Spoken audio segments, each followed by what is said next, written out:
Sports Comic News, episode 139. I am one of your hosts, Chris, alongside my magnificent co-host, Mike. Damn right, I'm magnificent. And I got my background back. Background back, yeah. Also, we're back with an interview this week. Mr. Ryan Haack was going to talk about his awesome book on Indiegogo, Bric-a-Brac. Go check that out. Definitely looks awesome. Oh, yeah, Star Wars, Christmas adventure. Check that out. And then we'll have the interview a little bit. I guess we just jump into the news, right? Is that what we want to do? That's a pretty heavy show, so yeah. Oh, yeah, pretty heavy. And pretty heavy week for news. I mean, we got the Mandalorian trailer, and I was pretty excited about the first trailer. This second trailer, dude, how much fan service is there? All of it. It's so good. Yeah, it's fantastic from moment one. Like, it's everything I wanted out of that show. So I'm super excited. We're, like a week away from Disney Plus? Can't wait. That like grappling hook footage and all the fighting and like the cantina, it's just all the practical effects or like all the weird creatures you're gonna see is what got me really excited for it. Yeah. Oh man, it doesn't get cooler than that. And then I think we get he's gonna take the helmet off. Who would have thought? Yeah, so I mean that looks really cool. The next streaming service news that we have is a little more disappointing. That's what this turns into. It's like we're not even watching TV anymore. We're watching streaming service news. Yep. HBO Max is getting DC shows. Berlanti, who we know is in control of the CW verse, is going to bring Green Lantern and Strange Tales to the service. I'm okay with Green Lantern, I guess, but like, just can they pick a service that we're all gonna, find DC shows on and not like have them on like 4 different services? So, yeah, the Green Lantern one, I have my ups and downs of Berlanti, so I'll give it a shot. Right. Strange Tales, I think, is a cool idea because it's gonna be like an anthology. Yeah, it's just gonna star Adam Strange. Yeah. But yeah, like HBO Max is weird because if I remember correctly, everything from Disney Universe or DC Universe is going to be on HBO Max as well as everything on HBO Go. So why do we have those two services as well as this? Plus they got like the South Park rights, so South Park's going to be on there. It's a weird service. I don't know. I'm probably going to like sit back and wait for a month or so and see exactly what's on there before I jump in. Yeah, but, I'm not buying any of their services until I figure out what's going on. I'm not even renewing my DC Universe one until I figure out what's going on.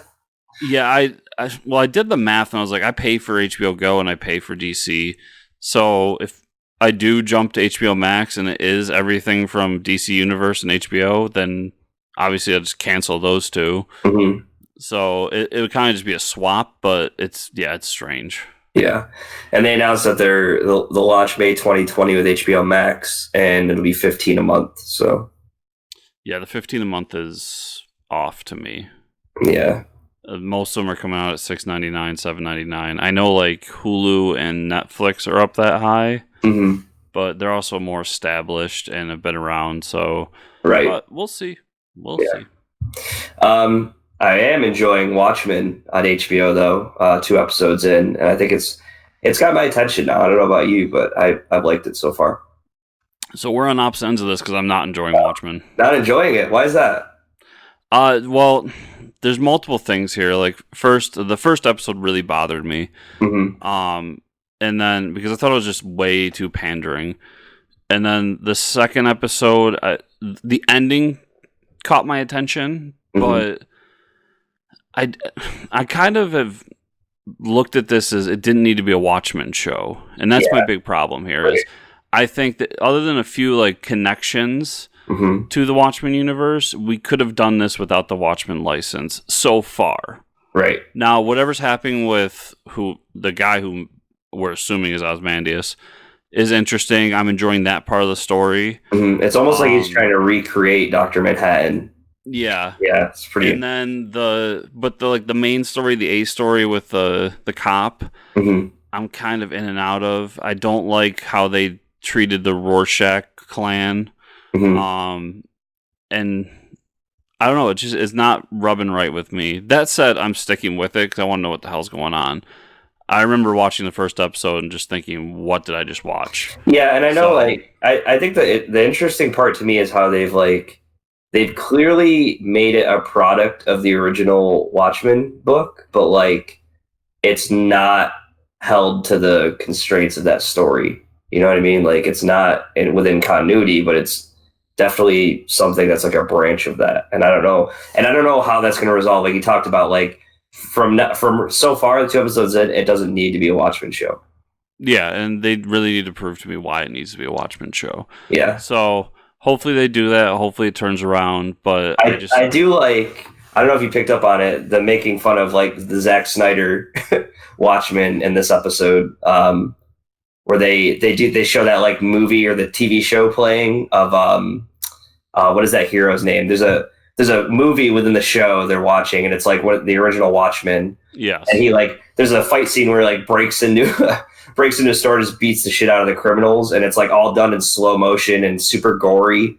And it's like it was felt so out of place from the show that we were watching. That was like I think I don't know if it was a jab or almost a tribute to like Zack Snyder's Watchmen, of like every fight scene had slow mo. Every fight scene was like focused on like the blood or something like that. So I did pick up on that in the episode, but yeah, other than that, it's like give me more Watchmen stuff. yeah, I want them to live up to the Watchmen name, and that's my big thing. I think if it wasn't titled Watchmen, I would enjoy it more. Mm-hmm. I mean, the first episode I had a lot of issues with, but that's its biggest sin is like you named it Watchmen, so Right. show me why it has to be named Watchmen. Why Yep. it's a sequel to Watchmen? Walking Dead, you still watching that? Oh yeah, Oh yeah, they're still walking and they're still dead. they are. So we got with everything going on in the community right now, they focused on Negan in this episode and the daughter of Alpha.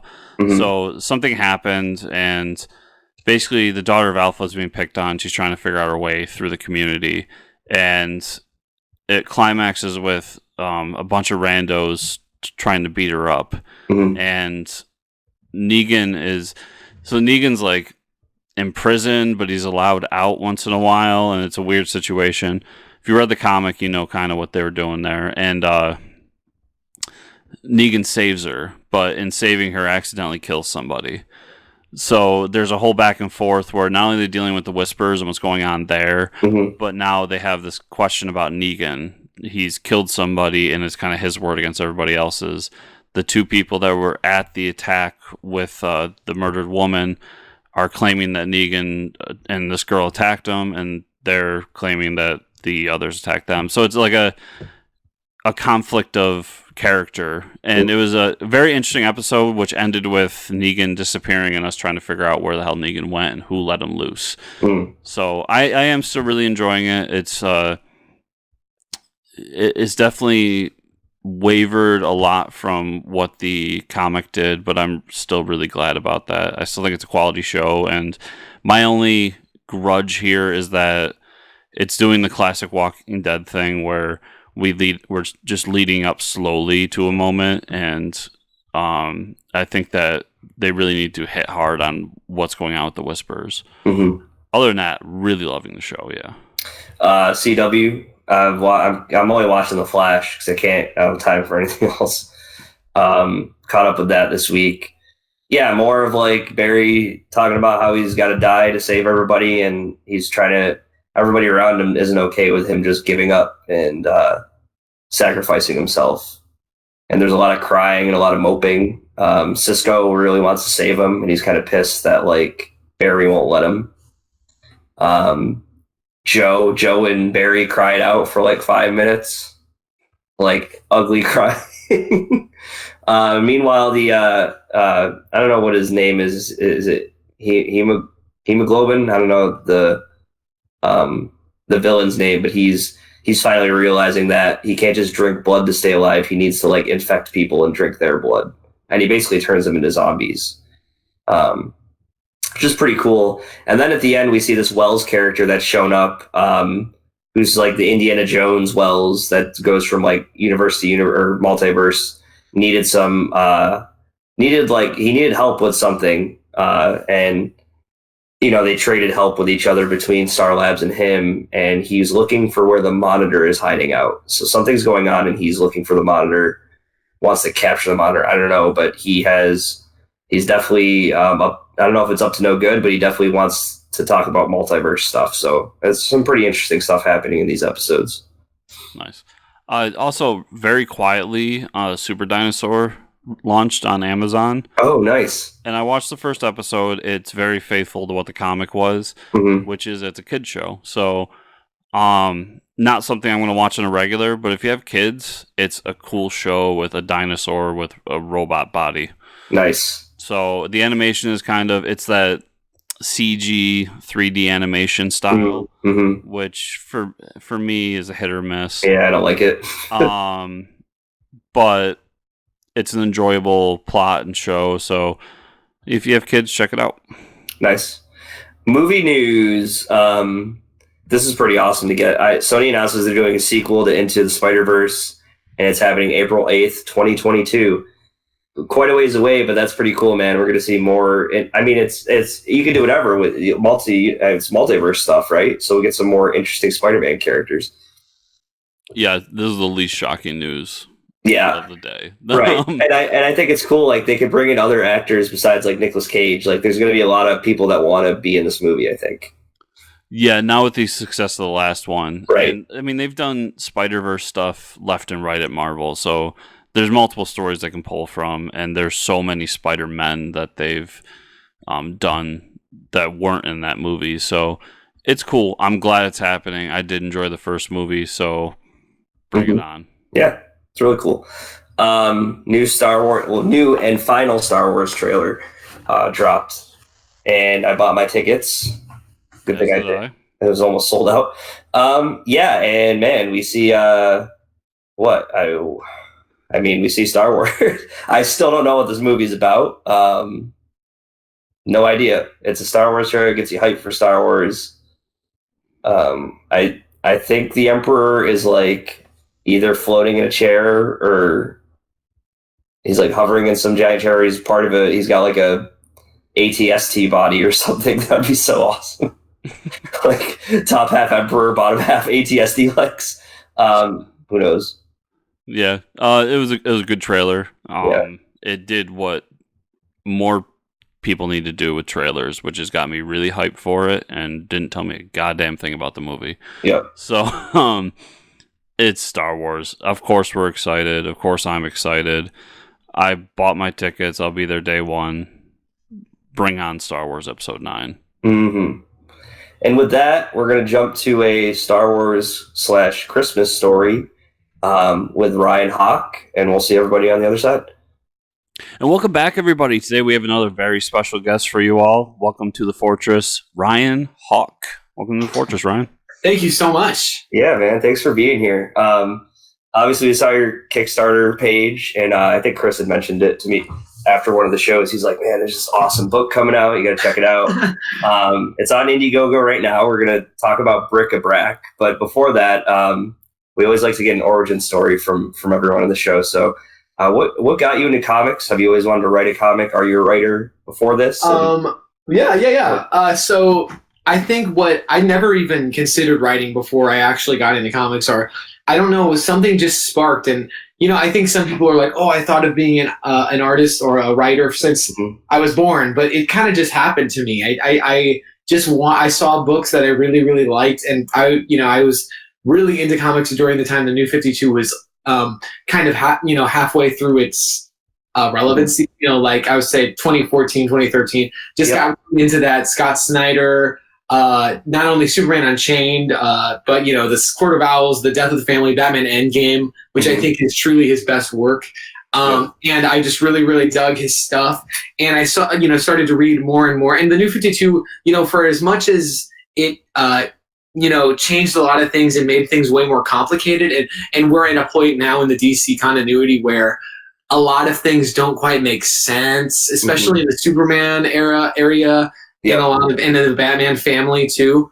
But you know what? It's okay, because I think it did brought me to the table. I'm really happy to have just got obsessed with DC and everything DC. And, I just started to really admire some of the writers. I read a lot of stuff from Chuck Dixon at that point. You know, I read No Man's Land, which was great, and you know, a lot of that Batman stuff, which was really what got me interested. And I mean, the beautiful thing about DC is they include scripts and sketches, and I know that Marvel does the same thing, but you know, those beautiful trade paperbacks with the New 52, I think in every single one they had script samples, and I used to look at those and be like, I could see myself doing this. And so, you know, I kept working at it, writing my own stories, sometimes writing Batman stories. At one point, I tried to make a Batman fan film that totally went wrong in my freshman year of high school, and everyone didn't listen to me, and no one listened to my direction. And it was actually kind of cool because I think Man-Bat is my favorite Batman villain. I think he's one of the coolest, and it had to do with vampires and Man-Bat and kind of the connection. Because like everyone's like, oh yeah, Man-Bat and Batman, but like Man-Bat it also reminded me of vampires because vampires turn into bats. So it was kind of a different take on that. And I thought it was I still think it's a cool story, but you know, as a freshman in high school, it's not possible. I mean, at all. You know, I was doing it at my high school, and I thought my principal would let me bring like my mini bike into school, and for like a Batman. It wasn't gonna work. And I noticed right at that point, I'm never gonna make movies because it's just too hard. So I was like, what's the next thing? Comic books, obviously. And you can have a huge control over everything, and you can tell exactly what you want to tell. And just kept working at it, collaborating on short stories. And now getting to this point where I would say that I try to knock on every door possible with DC and Marvel. I just, you know, didn't pan out. You know, it's very difficult to get into that.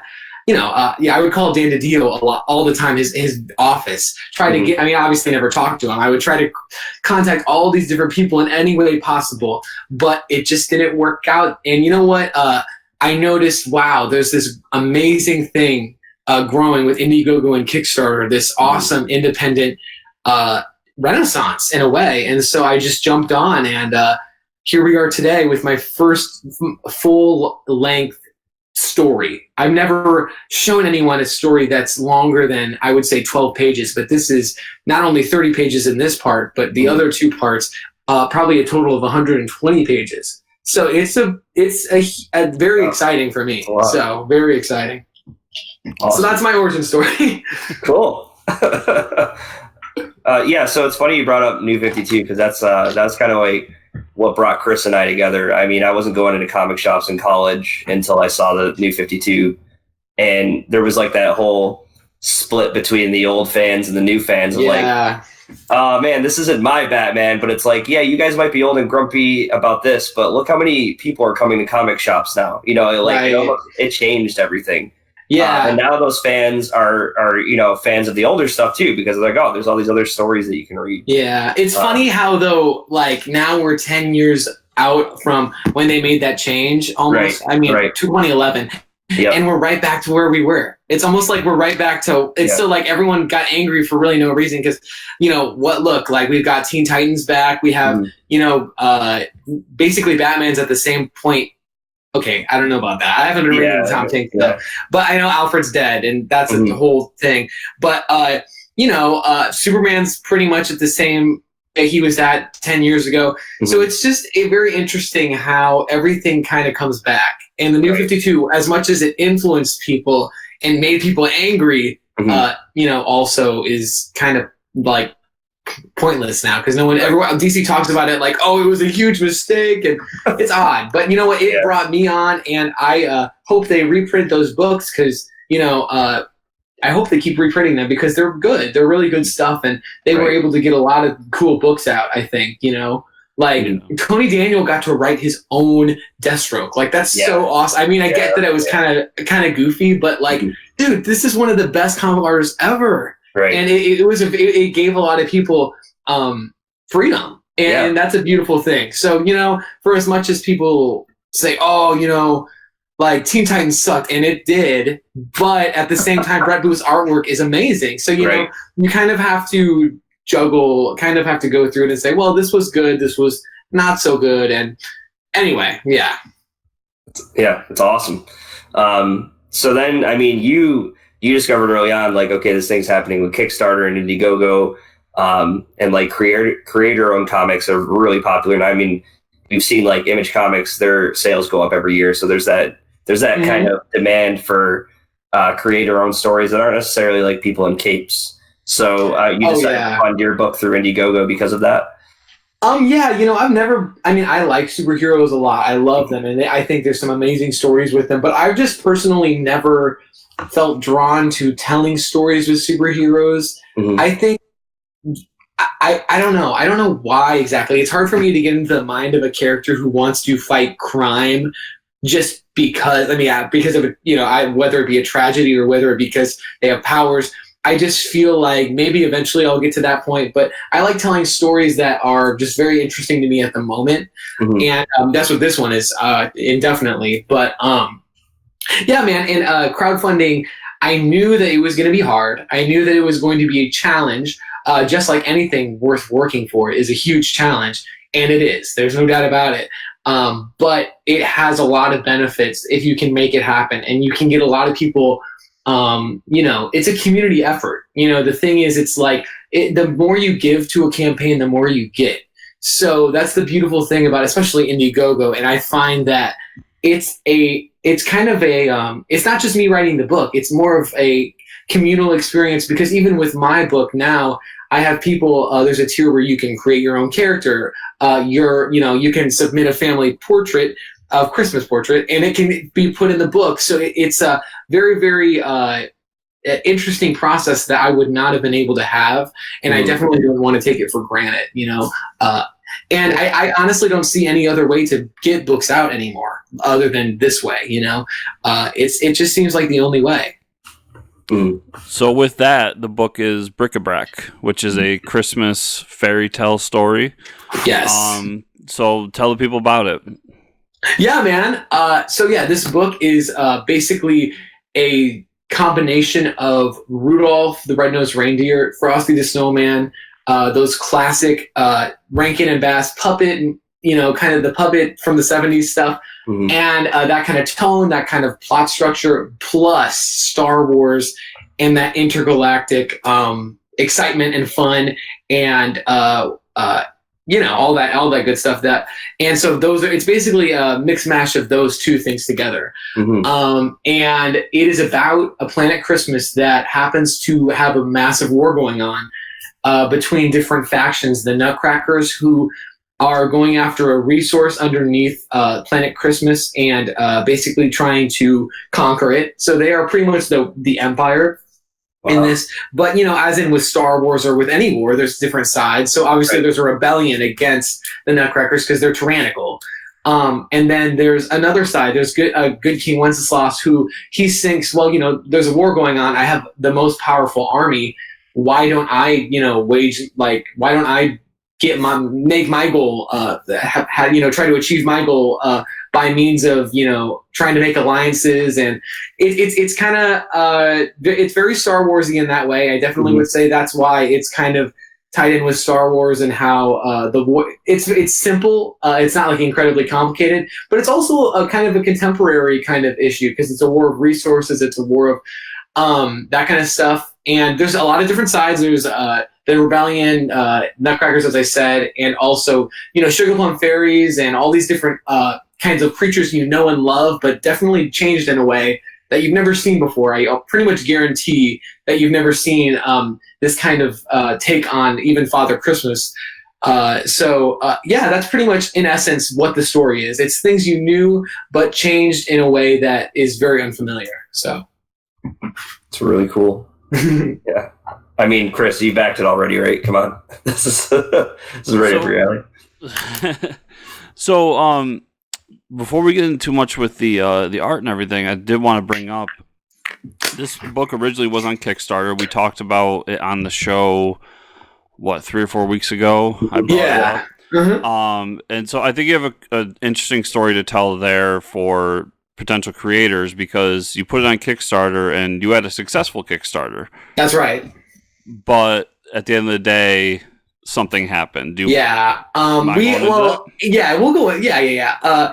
I kind of just got trolled a little bit. I guess someone kind of came in and they were like, "Oh yeah, I want to make your book successful." And I know that they had good intentions, but I guess they just pledged a whole bunch of money and got me over my goal, and they didn't have it, you know. And I was like, yeah, it was rough. It was really rough, and it was odd, really strange, because it's like, why would you do that? But you know, I know that I was out of good intentions. I guess they didn't understand, or maybe they just thought I would get the residuals of the money, but they pledged like 50% of the project, so I had to refund everyone. Oh, wow. So yeah, it was tough. It was hard, but honestly, in the end, it's just a lesson, and it's also just a testament to how important this book is to me. I hope it shows backers and everyone that I would go through a desert without water and to tell this story. You know, I would do anything. And so, you know, even though I'll get, you know, smacked down, that's okay. That's no foul. It's all right. I'm not going to throw any bad words on that person's name. Mm-hmm. That's not what I believe in. And you know what? That's just life. Mm-hmm. You have to just keep going, because the things the things you really, really want, the things you need, you have to fight for. And this is something I need. I need to tell this story, you know? So cool, man. So yeah, I thought that was important to bring up, just because for everyone out there, like, whether you're contributing to a Kickstarter or starting your own, it's just important to know, like, these things happen, and if you're going to contribute, make sure that you actually have the intention of paying what you contribute. And yeah, and for creators, yeah, something like this could happen, but don't let it down. I think yeah. Your creative team. So how did you get up connect with the artists that you Yeah, man. So I use Instagram and ArtStation a lot, because the two of them have a search for comics, especially like specifically. So you can hashtag comics on Instagram, and then you can also hashtag, or there's a genre of art, comic art. And I found Raphael through ArtStation, and at the time he was just working on his own book. He's from Brazil. He speaks Portuguese, so the book is lettered in Portuguese. But I was astonished by. It's called Black Desert, and it's he uses a lot of neon colors. It's like looking at candy. It was literally like looking at something edible, and I love that, you know. And I was like, I have to talk to this guy. I have to message this guy, and I messaged him, and we were talking about the story, building up ideas. At the time, the story was actually placed on Earth, which obviously now it's not. So, you know, that just is a testament to the idea of, like, you have to sit with things for a while. You have to grow with them, and you have to let them form in your mind a little bit more. Because, you know, if we had finished the story then, you know, I just don't think it would have been as well thought out as it is now, you know. And I think, yeah, you have to sit with stories for a while, and sometimes you'll know when the right time is to bring it out. And so then, you know, we worked and talked about it, and finally we just got it going. I think the first thing I did was I had my friend Tom, who I also met through Instagram, do the cover. So he did not only the Nutcracker cover that you probably saw on Kickstarter, but he also did this Father Christmas cover. And so showing that to Raphael really got the excitement up, and we started immediately after that. And yeah, we've just been getting pages done, and then we're working on the campaign at the same time. So yeah, he translates a lot of my work, but another thing, you know, I want to use this campaign as a means of exposing him. I want people to know who he is, and I hope there's a stretch goal that I think if we reach 9,000, it is that maybe I could get the book lettered in Portuguese, so at least he could put it on Webtoon, or at least we could print 100 copies and let him sell them at Comic-Cons where he lives in Brazil. And, you know, hopefully we can do the same for his work, you know, get some of his work in English, you know, and then maybe use it as you know, a reward for backers next time. So that's another thing. You know, he's just a really good friend, a really amazing artist. I'm so privileged to be able to speak with him, to be completely honest. I mean, you know, I'm astounded. So it's amazing that I got to work. I mean, this is, to give you an idea, I feel like when I'm looking at the pages, it's exactly what I wanted it to be, but more. You know, I've been sitting with these pages for 2 months, and yet every time I look at the pages, I find something new. So I think that's, again, just speaks to how how great of an artist he is. Both Tom and Raphael, both, they are just. I'm so happy to have them on. That's awesome. Yeah, I mean the art is amazing. It really it sets the tone for the story too, for sure. Yeah, I mean, it's very difficult to find like someone who really, really gets what you're trying to do, and he really gets what I'm trying to do. You know, so Yeah. And you can tell he's having a blast. So that's a beautiful thing. Yeah. So how many days do you have left here on Indiegogo? We've got 5 days. 5 days left here. I'm in Eastern time. I don't know if you guys are, but yeah. 5 days left. So I think we're gonna make it 71%. Mm-hmm. That's better than I've ever done before, I think. So you know what? I think we're gonna make it. You know, if we just push hard and yeah. What's the exact date on that end date? That is November 9th. Okay. November 9th. So I think I started it at 11. You know, Kickstarter gives like a very, very specific, like, oh, it's this. But yeah, I started on October 9th at 11 a.m. So I think it will be November 9th, 11 a.m. roughly. Awesome. Yeah, and we'll share the link with everybody. And it's on Indiegogo, Bric-a-Brac. You just search for that. Yeah. So real quick, before we wrap it up, tell people some of the different tiers they can jump into as well. Yeah, for sure. Okay, so we have a very, I tried to, because when the campaign grows and grows and grows, you want to make it as simple as possible. I at least I believe. I had some early bird specials going on, but now we're just getting serious. So the first one, you can grab a physical copy of the book with reindeer games, which is $12 plus $5 shipping. But you know, you get a digital, physical, a name and a thank you page, and if we reach a 6,000 stretch goal, you even get a bookmark, and there's more, and then maybe even an exclusive art print if we reach the other stretch goals.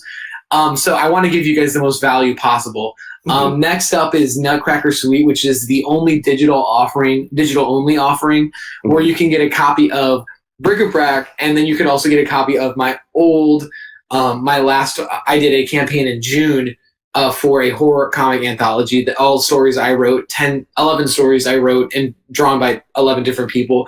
I thought, you know, they're not like explicit or anything. So, you know, I thought, okay, I mean, I get this as an all ages book, but it would be cool to have a digital bundle of my catalog. And cool. I figured that would be cool. And then The Lost Christmas Eve is kind of a deluxe version, if you will, of the reindeer games. It includes everything digital, physical, and then you get some cool little things: holiday card, bookmark, art print, ornament. So if we don't reach any stretch goals, this is the one where you'll be able to get a book print, or a bookmark, an art print, which is the Father Christmas art print above, which is amazing, and an ornament and a holiday card made by myself. So, you know, just some cool little things to add some value. Underneath the Tree is for anyone who's a huge fan of indie comics, pretty much. I figured it's Christmas, so why don't we just get a bunch of other books on? So you get all the previous rewards and then 6 different digital PDFs from people who have really helped me out, who are on Kickstarter or Indiegogo, who have had books up on there.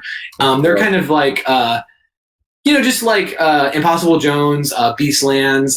I believe did you guys have Curtis Clout on your show for Beastlands? I don't know if you guys did. I don't know, but Sneaky Goblins, Ichabod Jones, that kind of stuff. Really, really cool books. Nothing like incredibly explicit or anything like that, but yeah, super fun stuff.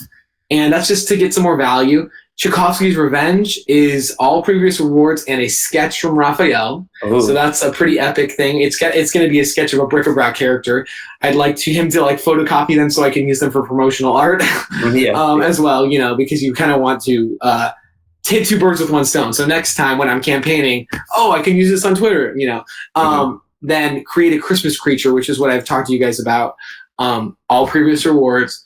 And then also you get to design your own Christmas fantasy creature that will be in Christmasville in this first issue. So, you know, and it might return later because, you know, if your idea is good enough, you know.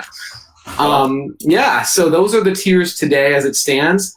I don't plan on adding any more until maybe, you know, it gets on in demand. Who knows? But anyway, that's how it goes right now. Awesome. And Ryan, if all the people out there want to follow you moving forward, where can they find you online?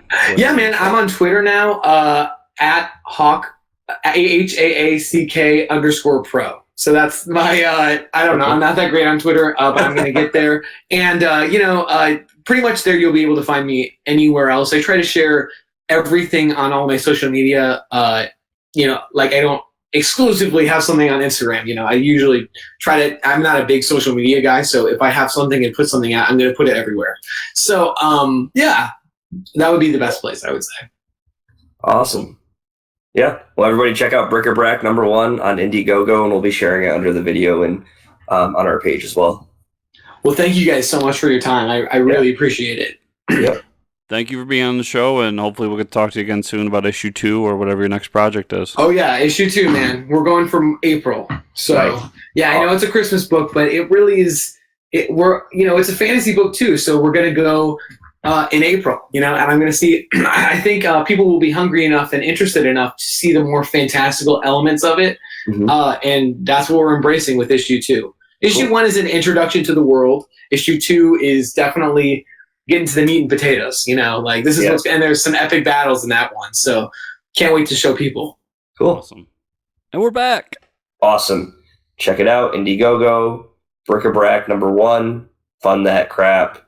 Fund It that. looks great. It really does. It just looks great. Yeah, it does. I mean, the art works well with the story. And you know what? I guess it's time to get into the comic book news. Comics. Just a crazy thought there. Yeah, mostly Marvel news this week. Spider-Man Noir is getting a new series in March 2020. Margaret Stoll and artist Juan Ferreira. Yeah, so I mean that's pretty cool. Spider-Man Noir is a pretty cool character, right? I mean, I'm shocked it took this long. People liked him in the movie. Right. People enjoyed the comic. So, yeah. It's the only shocking part is it took so long. Yeah. Other than that, yeah, they should do more of these little one-shots of different multiverse Spider-Mans, especially with the popularity of Into the Spider-Verse, both in the movie and the comics. This is pretty cool. X-Men /Fantastic Four, which will launch in February 2020. Creative team is writer Chip Zdarsky with art by Terry and Rachel Dodson. So it's going to be like a crossover book. So I'm super excited for this. One, because I love Chip. Yeah, he's a great writer. 2, because, there's multiple reasons. So 2, Chip did a Marvel 2-in-1 book years ago, which led into the rebirth of the Fantastic Four recently. And that was some of the best Fantastic Four I've ever read. Cool. And then lastly, this was teased in the House of X, Powers of X event that led into the Jonathan Hickman X-Men, where the son of Mr. Fantastic and Sue Storm is a mutant. Oh, okay. So he is welcome into Krakoa, and Xavier let them know that, he is welcome here. This is his home. And they're going to really look into that in this story. So it's cool to get kind of they teased it, and now they're going to really do it in the comic, and you got a great team behind it. So I'm really excited for this book. Cool. Yeah, and I'd probably actually pick it up. I've been waiting for some solid Fantastic Four stuff. Anyone out there, solid Fantastic Four stuff. Marvel 2-in-1. It's just the Thing and Johnny, because it's pre the Fantastic Four coming back to the main 616. But it's some of the best Fantastic Four stuff. I absolutely loved it. It was a shame that Chip didn't get a chance to write Fantastic Four proper. Marvel's bringing back Giant Size X-Men as a limited series from writer Jonathan Hickman and a series of artists, including Russell Dauterman. Each issue will focus on a single X-Men character. Now, I think that's a cool idea. Yeah, it really is. And the Dauterman one is going to be Jean Grey. And it's just, Giant Size X-Men has a long history past. Yep. Everybody knows it. And then B, it gives Hickman a chance to dive into single characters a little bit more and explain more of where they are in the current continuity. So it's a Hickman book, and it ties into everything he's doing with X-Men, so I'll be checking it out, obviously. And it seems like you're starting off with Russell Dauterman. You got a great art team there, so... Yeah, I think it's great. Yeah, and Marvel announces a new Spider-Man miniseries spinning out of Amazing Spider-Man. Amazing Spider-Man Daily Bugle. It's going to be a 5-issue series. Writer is Matt Johnson. Artist is Mac Chater. The series aims to give us an inside look at investigative journalism in the Marvel Universe. What do you think about that? Interesting idea, but I don't know how it's going to pan out. Yeah, I'm not so sure. It's like, first, I feel like they have to create drama within the Marvel Universe. Is there anything like controversial going on? I guess we'll find out, but like, I don't know. Yeah, I wonder, this would be a good idea to do around an event sometime. Right. Just do Daily Bugle, like, what was the last event? War of the Realms. War of the Realms Daily Bugle, and how they handle covering something of that magnitude. Doing it on its own, I wonder what's going to happen with it. So, but it is a cool idea. They need to stick the landing with it. Yeah, and it's a creative team I've never heard of, so that doesn't help me getting excited for it. Yeah, cool, man. More Spider-Man. That's what Marvel's doing. More and more. A lot of Spider-Man. Yeah. This is I don't know how I feel about this. Batman/Catwoman has been pushed back by a few weeks. Tom King said he feels like they have a Dark Knight Returns caliber book. Come on. Yep. And wants every issue drawn by Clayman. So they're giving him time to get ahead of these releases. The second part of that I'm really okay with because Clayman art is amazing. Yeah, and quick, I made a typo. Few months. It's going to be pushed back a few months. Oh, yeah, okay. Few months is more significant. But like, yeah, I mean, this is like in this reality, just like say it's delayed because of art. Don't say it's delayed because like you feel like you have a Dark Knight Returns. Why even say that? Like, you don't need to say that part, but just blame the art and just move on with it. You know what I mean? Yeah, and I pulled that part out specifically, but he said like I think this is of the caliber of stuff we've done in the past, like Vision and Mr. Miracle. And then you throw in Dark Knight Returns. Like, you're throwing in 3, 2 books. I've never read the 2, but everyone says they're great. Right. One, I think both of them are Eisner Award-winning books. And then you're throwing one of the all-time great books. It's like a holy grail. Yeah. So now you've set the bar. Right. Yeah. I mean, come on. I'm going to wait this one out, I think. I want to get it just for multiple reasons. I always miss out on his miniseries or his maxi series, and this is finally one that I can get excited for. And he's bringing Phantasm into it, so I'll get it just to see what they're doing with Phantasm. Yeah. But yeah, just say it's delayed because we added pages and we want Clayman to do the whole book. We don't want fill-in artists. Yeah. And leave it there because you have set a bar that I don't know if you can reach. You can't just say Dark Knight Returns and like drop the mic, That's like no. Like, okay, I still love everything that Miller does with the Dark Knight Returns universe, but not even Miller can say that my next book is going to be as good as Dark Knight Returns. Yeah, no, that's I'm going to believe him. Right. Yeah. So even like even Grant Morrison doesn't say shit like that. You know what I mean? It's like, I don't know. It's a rookie mistake, Tom. Yeah. Yeah, rookie move, Tom. Bold move, Con. We'll see how it plays out. And that being said, we'll talk about the comics we read this week. I didn't have that many. Actually, I did. I forgot about it's weird. Like, when I look at my pull list, Batman Annual like doesn't pop. The annuals don't pop up like my normal books. So I didn't read Batman, but I did read Tales from the Dark Multiverse, Death of Superman. That was pretty wild. So, I mean, just from like issue 1 and 2 so far of these Dark Multiverse stuff, this series has been great. And like Chris said, it's basically the DC version of What Ifs. But this, I mean, it's so cool. We get it. So this time we get a take on the death of Superman. And, as we see it, like, Superman dies, Lois Lane gets really mad, and what's his name? Not the Annihilator. Why can't I think? The Eradicator. Thanks. The other menacing word. The Eradicator shows up and is like, "Oh yeah, I tried to revive Superman, but now I'm becoming unstable. And she's like, oh, just bond with me so I can take vengeance. And then she starts killing all the villains, which is pretty odd. Like, she's not just killing them, like burning them alive with her heat vision. Kills Batman. It's pretty cool. Flies Lex Luthor up into the sun, which is super metal. Yeah, there's a moment in there too where she realizes how much Superman holds back. Right. And I love that moment because it shows kind of the willpower of Superman and how he has all this power, but he holds back because he doesn't think that he should be the. It's the predicament that got us into the Injustice universe. Like, right. He didn't want to be the all supreme leader of everything. So it was a cool story. And I like the idea of the grieving widow who gets all the power of Superman and then just goes ape shit. Mm-hmm. Yeah, it was pretty cool. I read the new Joe Hill imprint is at DC starting this week, and I guess last week, but Basket Full of Heads is the first issue 1, and it was really good. It sets up this small town in Maine. And it's just like, Joe Hill or Stephen King to set up a story in New England somewhere. But he's a deputy intern at the local police station.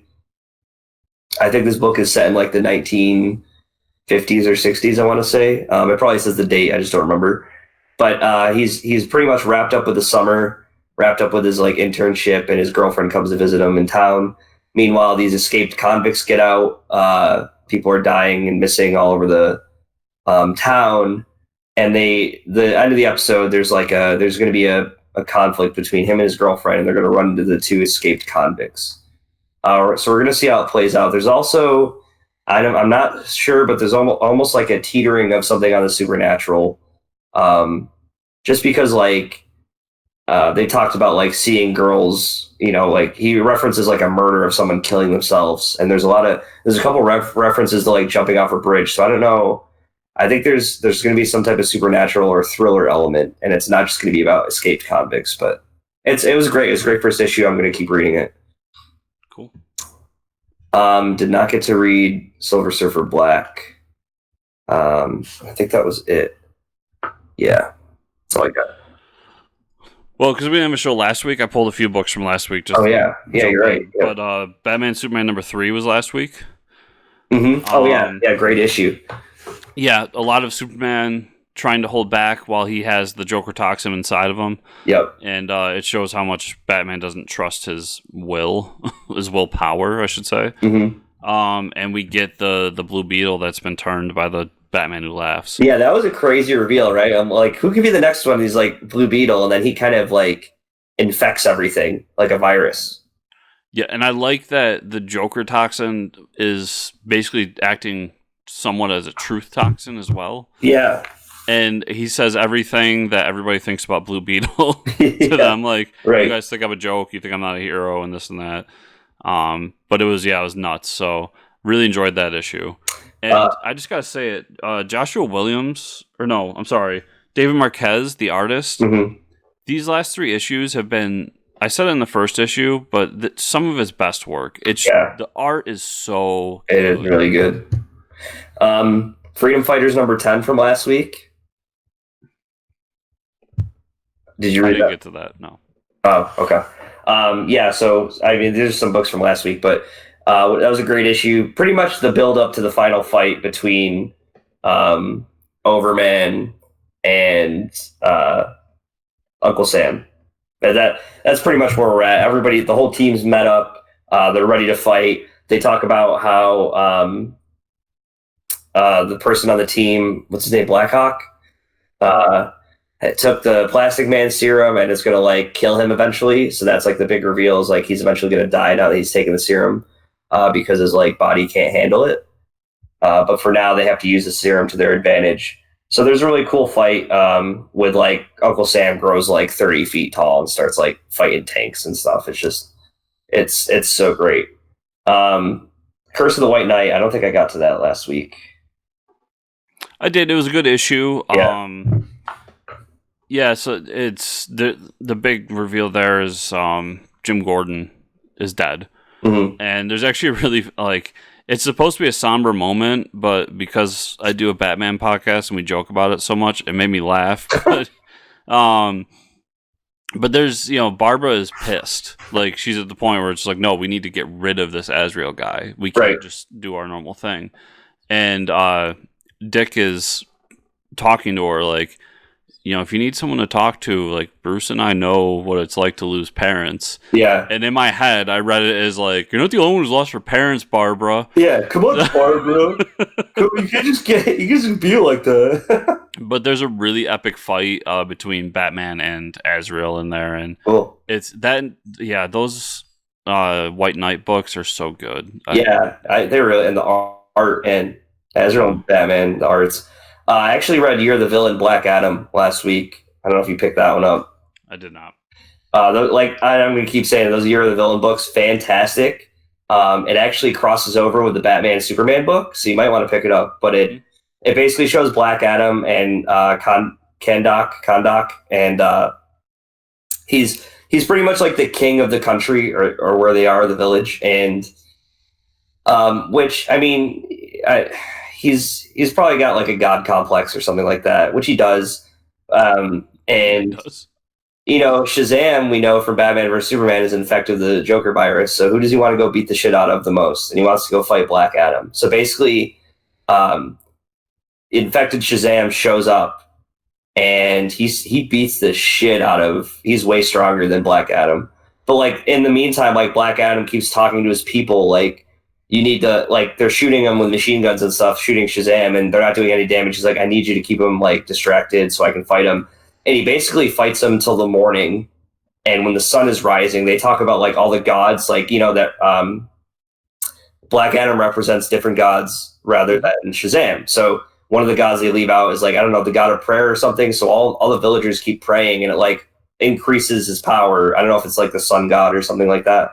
But when the sun rises, he becomes more powerful, and he's like, "Yeah, you're kind of a foolish boy, and you don't realize that." And he pretty much beats the crap out of Shazam and gets him to like get out of his Joker. Tries to like knock some sense into him. Pretty much, it was a really good issue, and it talks about it wraps up with like Black Adam talking to one of the generals in his army and stuff like that. It's really cool. Cool. Yeah. And then I had Second Coming issue 4, and I really love this issue. So we got Jesus in prison, and he's got his cellmate, and that's a majority of the issue. The stuff with Sunstar is him kind of getting his Justice League together to go find Jesus. And there's a funny saying in there where he's like, we gotta go find Jesus, and then everybody looks at him. He goes, no, like literally we gotta go find Jesus. Like but Jesus is in jail, and he's talking to his cellmate, and his cellmate is this guy whose last name is Acorn.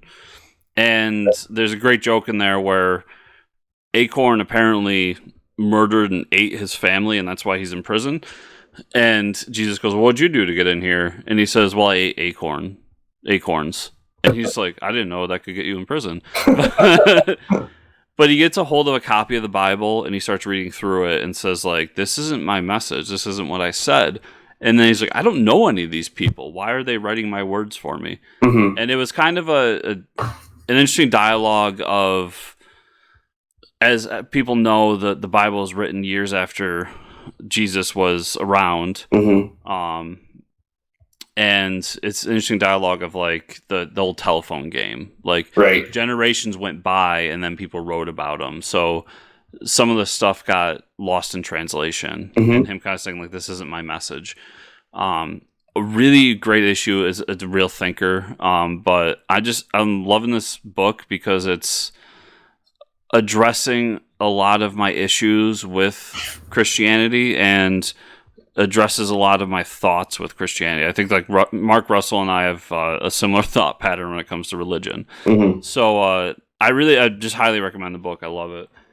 And then one I want to recommend to you personally, Mike, as well as everyone out there, but The Amazing Spider-Man Full Circle. It's a big old book, but it has, so creative team includes Jonathan Hickman, Jerry Duggan, Nick Spencer, Mike Allred, Kelly Thompson, Al Ewing, Chip Zdarsky, Jason Aaron, Mark Bagley, and it goes on from there.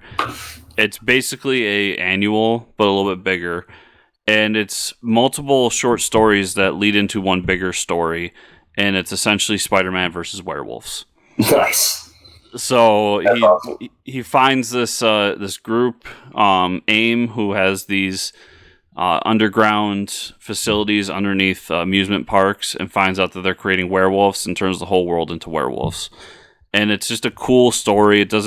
It's told as a untold story from Spider-Man's past.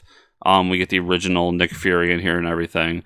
But I just think it's a cool one book story that anybody can grab and get into. Cool. We finally got issue 4 of Squarriors, and I loved it. Oh, man. It was a big old battle between the Maw and the other clan. Yeah. And it's great. So Squarriors is back. We're supposed to be getting issue 5 before the end of the year. We'll see. I don't expect us to. Yeah, it's been a while, too. But I'm really happy that Squarriors is back. Venom number 19 came out, and it's tie into Absolute Carnage, and we get why Sleeper is a cat now, and we get kind of an inkling that there's something wrong with Eddie Brock's son, that he's not normal. So that was basically it. A lot of the other stuff was just like showing the other side of what's going on in Absolute Carnage. But it did set up a mystery that it looks like they're going to talk about months down the line. The ending for Contagion came out. So 4 came out last week, 5 came out this week. And it all comes down to Moon Knight, which I love. So Moon Knight has to infiltrate this fungus. And he does it by being infected. Because he comes to the idea that, I'm the most equipped of anyone here to deal with multiple personalities. And they figure out that the fungus is absorbing people's personalities and minds and trapping them in this world. So he goes in there and defeats them that way. It was a cool little 5-issue weekly book. I don't think it's going to blow anyone's socks off, but I did enjoy it. And I like Moon Knight, so I love the ending. Nice. Zombie Time. Deceased number 6 is the last issue of the series. And it deals with when Superman becomes a zombie. So we get everyone going to the Ark and trying to get people off the planet to move on. And during that, Damian and Wonder Woman come together to come up with a plan to defeat Superman. And Damian has, Batman's old plans of how to defeat Superman. And we get kind of the reveal here that Wonder Woman says to him, like, Batman's not the only one who's thought about how to defeat his colleagues, and she has an idea too. So she combines a chunk of Kryptonian or kryptonite with magic and creates a sword out of it, and that's how she's going to defeat him. And Cool. there's some good one-liners from Green Arrow in this issue too, and but at the end of the day, they don't defeat Superman, and Diana Prince becomes infected and has to fight Cyborg, who is Patient Zero. And she reveals to Cyborg that all along you were the one that could have stopped this. You were Patient Zero. You had it in you to stop this, and then kills him. Wow. All in all, Deceased was fun. If you're like me and you like zombies and you like superheroes and you like Marvel zombies, then you're probably going to like Deceased. Pretty much. Speaking of Marvel Zombies, I have Marvel Zombies Resurrection number 1. More zombies for you, kids. Yeah, I got to read 2 in one day. It was fantastic. So this is setting up what the new Marvel Zombies is going to be. We get a call from Captain Marvel, and we find out that Galactus is dead, and he's just floating around. So they want all the heroes to come there to collect him and destroy him so that nobody can take his technology and his power and use it for bad. Well, when they get there, they find out that Captain Marvel was a zombie the whole time. And it's kind of just the beginning of the outbreak. So they have to go inside of Galactus, which was kind of disgusting, but whatever, and look through him. We're inside you. And they find out that Carol and some of the other heroes were zombified during that time. Oh. So I'll be interested to see where it leads, but this is really just kind of an origin of, where how the universe got infected to begin with. Cool. You didn't read it, but Silver Surfer Black, I read it. I didn't get to it yet, damn it.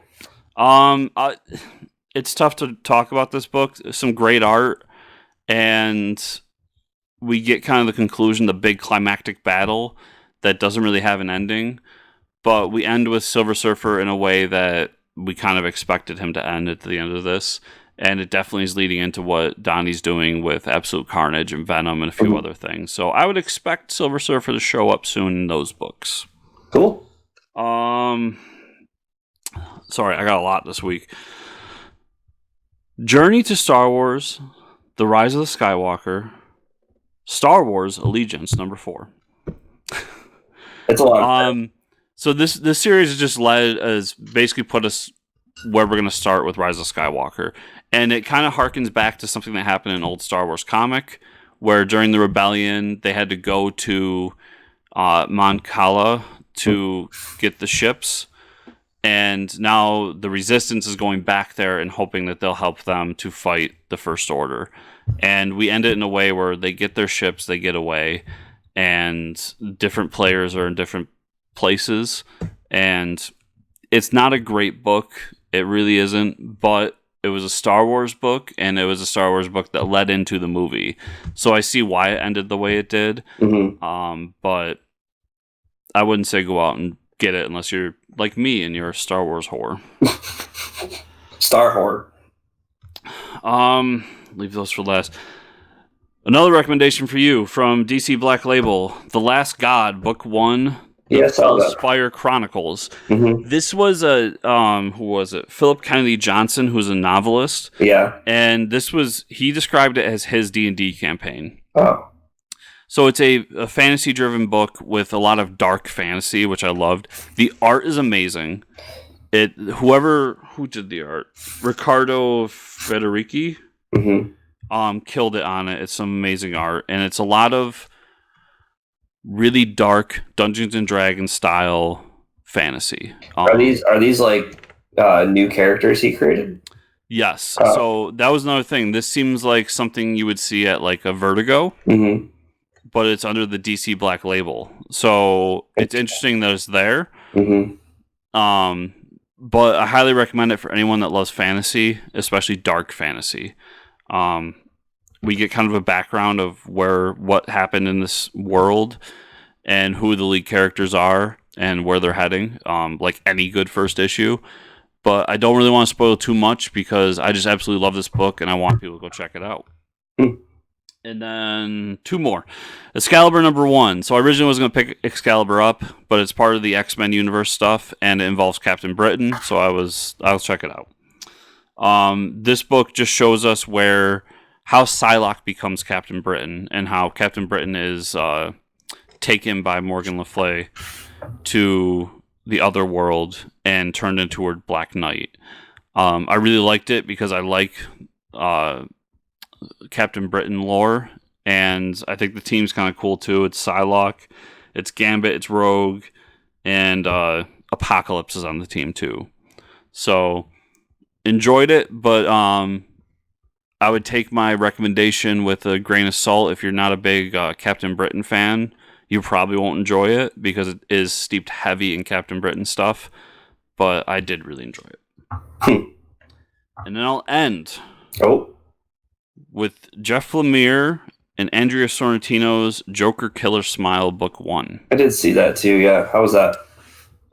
This one, it was okay. I like Sorrentino's work, his art, and them as a team I've enjoyed over the years.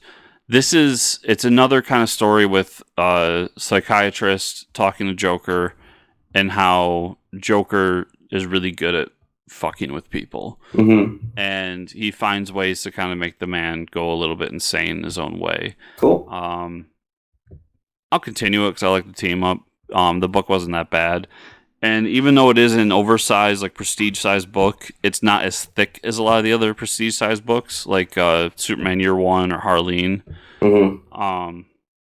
So it's a quicker read. But it's an interesting little dive into how the Joker sees himself and just knows how to push people's buttons in ways that nobody else does. Cool. So, Mike, with that, where can people find you on those internets? Fortress Ricker on Twitter. Where can they find you and or the show, Chris? They can find me at Fortress Chris on Twitter, or they can find the show FCN_official on Twitter. You can also find everything we do right there on this handy-dandy website called FortressComicNews.com. And remember, everybody, if you want to support us further, patreon.com/FortressComicNews, where you can find my other show, the Bat Friends podcast, 3 days early. And very soon, you'll be able to get an exclusive podcast from Mike and me called The Amazing Mike and some other guy named Chris. So go there, check it out. And if you want to support us there, we greatly appreciate it. Remember, if you're listening to this on iTunes or any other podcatcher, 5-star review really helps us out. And share with a friend. And if you're watching on YouTube, to like, subscribe, share, and comment down below. So with that, everybody, I want to thank you all for listening, and we'll see you next week. Nice.